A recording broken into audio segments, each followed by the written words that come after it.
Hello बच्चों, कैसे हैं आप लोग। आशा करता हूँ आप लोग अच्छे होंगे, मस्त होंगे। आज की इस वीडियो में जो है कक्षा 12 के विद्यार्थियों के लिए इकोनॉमिक्स यानी अर्थशास्त्र का जो है पेपर लेकर आए हैं, जो प्री बोर्ड परीक्षा रहेगा और 2025 के लिए। देखो बच्चों, समय आपको जो है 3 घंटे मिलेंगे।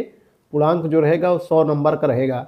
यहाँ पर नाम लिखना पड़ेगा आपको और उसके बाद में नीचे अनुक्रमांक रहेगा और बच्चों यहाँ जो है संकेतांक रहेगा।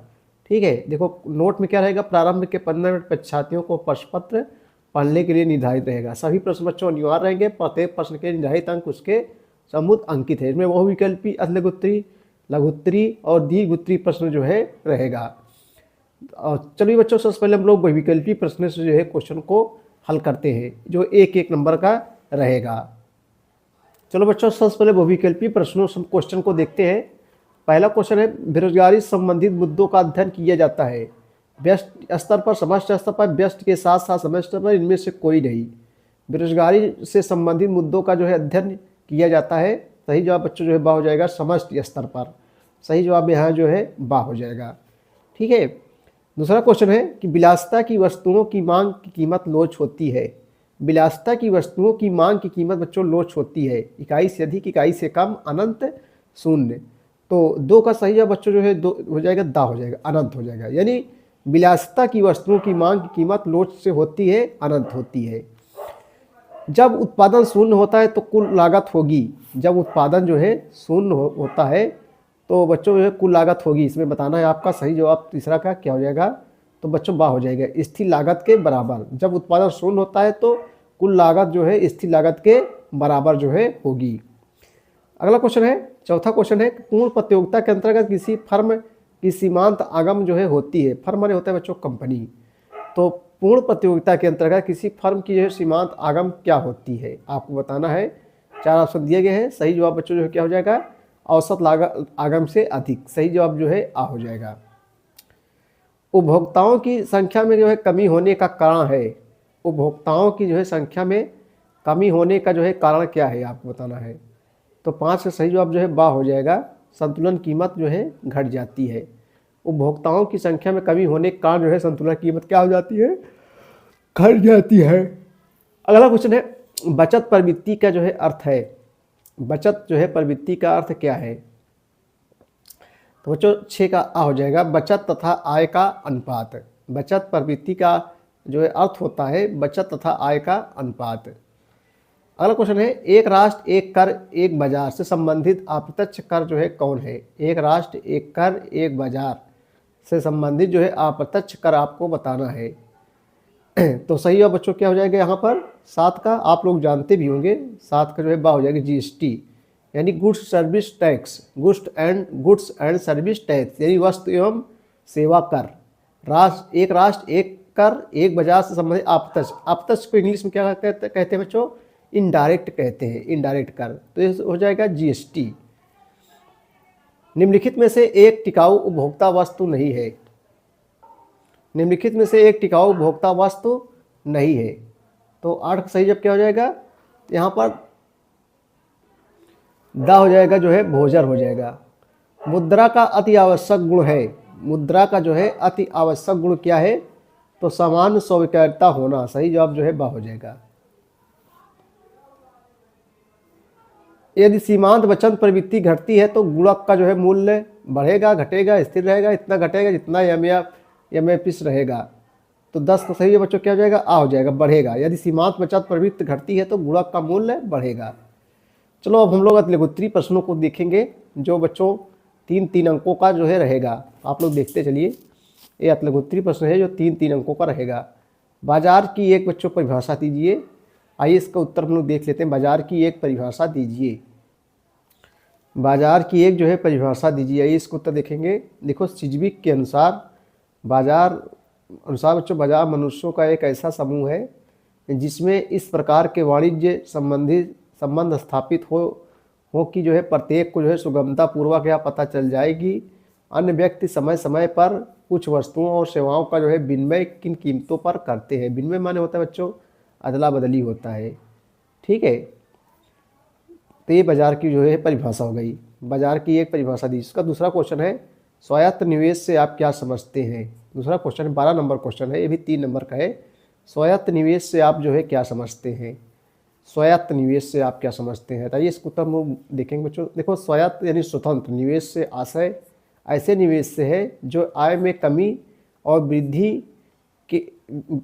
वृद्धि के बावजूद भी एक सामान्य स्थिति में जो है बना रहता है, अर्थात आय से स्वतंत्र होता है। ठीक है, आय से जो है स्वतंत्र होता है। अगला क्वेश्चन है मितव्ययिता का जो है विरोधाभास क्या है? क्वेश्चन नंबर 13 है बच्चों कि मितव्ययिता का जो है विरोधाभास क्या है। देखो, आइए इसको उत्तर में देखते हैं। मितव्ययिता का विरोधाभास, प्रश्नोत्तर नंबर 13 का उत्तर। देखो, एक गृहस्थ के संबंध में जो बात सही है वह एक अर्थव्यवस्था के संबंध में सही नहीं है। एक परिवार की आय उसके खर्च से अधिक होनी चाहिए। गुणक सिद्धांत के अनुसार एक अर्थव्यवस्था उसी समय अधिक आय और बचत प्राप्त कर सकती है जब उपभोग का स्तर जो है बढ़ रहा हो। यदि एक अर्थव्यवस्था जितनी भी अतिरिक्त राशि का जो है निवेश करती है उतना ही बचा लेती है तो जो है भविष्य में आय का स्तर कम हो जाएगा। आय के कम होने के बचत का स्थिर जो है स्तर गिर जाएगा। यदि बचत में वृद्धि होती है तो इससे अर्थव्यवस्था में कुल बचत में जो है क्या हो जाएगी? कमी हो जाएगी। इसे मितव्ययिता का बच्चों विरोधाभास कहते हैं। इससे अर्थव्यवस्था में कुल बचत में क्या हो जाएगी? एक कुल बचत में जो है कमी हो जाएगी। इसे ही मितव्ययिता का जो है क्या कहते हैं? विरोधाभास कहते हैं। और भी देख लेते हैं आगे है। एक व्यक्ति का व्यय दूसरे व्यक्ति की आय होती है। यदि बचत की मात्रा को बढ़ाया जाता है तो अन्य साधनों की आय कम हो जाएगी और अर्थव्यवस्था की कुल बचत कम हो जाएगी। क्वेश्चन नंबर 14 है बच्चों की 14 नंबर है, आयात व निर्यात क्या है? आयात किसे कहते हैं, निर्यात किसे कहते हैं? तो आ से आयात, आ से आना। देखो बच्चों, कोई वस्तु जो किसी दूसरे देश से आती है उसे आयात कहते हैं। जब एक वस्तु का जो है उत्पादन दूसरे वस्तु में भेजा जाता है तो उसे जो है निर्यात बोलते हैं। यानी आना आयात और जाना बच्चों निर्यात। जब कोई वस्तु हम दूसरे देशों में भेजते हैं तो उसे जो है निर्यात बोलते हैं। जब कोई वस्तु अपने देश में मंगाते हैं तो जो है उसे क्या कहते हैं? आयात कहते हैं। तो बहुत सरली परिभाषा है। 15 क्वेश्चन है, निजी वस्तु किसे कहते हैं? निजी वस्तु यानी देखो बहुत कठिन नहीं है। निजी वस्तु यानी अपनी वस्तु। निजी वस्तु किसे कहते हैं? आइए इसका उत्तर हम लोग देखते हैं। देखो, निजी वस्तुओं की एक ही मात्रा की कीमत विभिन्न व्यक्तियों के लिए एक समान होती है। निजी वस्तुओं का जो है उपभोग प्रतिस्पर्धात्मक होता है। निजी वस्तु वह है जिस पर जो है अपवर्जन का सिद्धांत जो है लागू होता है। निजी वस्तु सेवा की एक निश्चित कीमत होती है। वस्तु के उपभोग के लिए यह कीमत अदा करनी आवश्यक होती है। अदा करनी जो है आवश्यक होती है। 16 नंबर है, मांग को जो है परिभाषित कीजिए। 16 नंबर क्वेश्चन है कि मांग को जो है परिभाषित कीजिए। आइए इसका उत्तर देखते हैं। मांग को परिभाषित कीजिए। मांग से हमारा अभिप्राय एक दी हुई वस्तु की उन विभिन्न मात्राओं से है जो उपभोक्ता एक बाजार में किसी दिए गए समय में विभिन्न कीमतों पर जो है क्रय करेंगे। क्रय माने खरीदना, क्रय करेंगे। 17 नंबर है, उत्पादन फलन क्या होता है बच्चों? उत्पादन फलन क्या है? आइए इसका उत्तर देखेंगे हम लोग। उत्पादन फलन क्या है? उत्पादन फलन एक वस्तु के भौतिक आगतों तथा भौतिक उत्पादन के बीच पाए जाने वाले फलनात्मक संबंध का जो है अध्ययन करता है। यह संपूर्ण रूप से एक ओर भौतिक उत्पादन तथा दूसरी ओर भौतिक आगतों के बीच में तकनीकी संबंध है।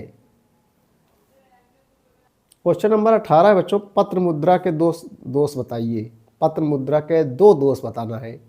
तो चलिए इसका उत्तर हम लोग देख लेते हैं। पत्र मुद्रा के 2 दोष निम्नलिखित हैं। नंबर 1, अत्यधिक निर्गमन का भय। नंबर 2 जो है बच्चों, विनिमय दर में अस्थिरता। विनिमय होता है अदला बदली। यही जो है पत्र मुद्रा के 2 दोष हैं। पहला है बच्चों अत्यधिक निर्गमन का भय, दूसरा है विनिमय दर में अस्थिरता। देखो, लघुत्तरीय प्रश्न है जो बच्चों 6 अंकों का रहता है। व्यष्टि अर्थशास्त्र के महत्वपूर्ण घटक कौन से हैं? मांग की लोच को निर्धारित करने वाले कारकों को लिखिए। वास्तविक लागत से आप जो है क्या समझते हैं?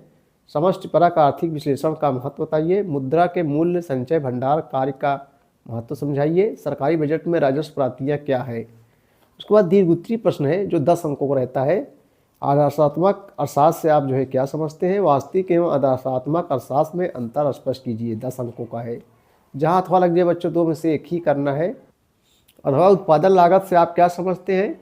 रेखा चित्र की सहायता से कुल लागत, सीमांत लागत और औसत लागत के संबंधों को समझाइए।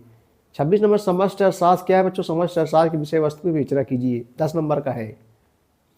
राष्ट्रीय आय की गणना करने की किसी एक विधि का विवेचना कीजिए। अथवा जहाँ अथवा रखे बच्चों, दो में से केंद्रीय बैंक की प्रमुख नियंत्रण विधियों की व्याख्या कीजिए। अथवा भुगतान संतुलन किसे कहते हैं? भुगतान संतुलन के असंतुलन के जो है क्या कारण है?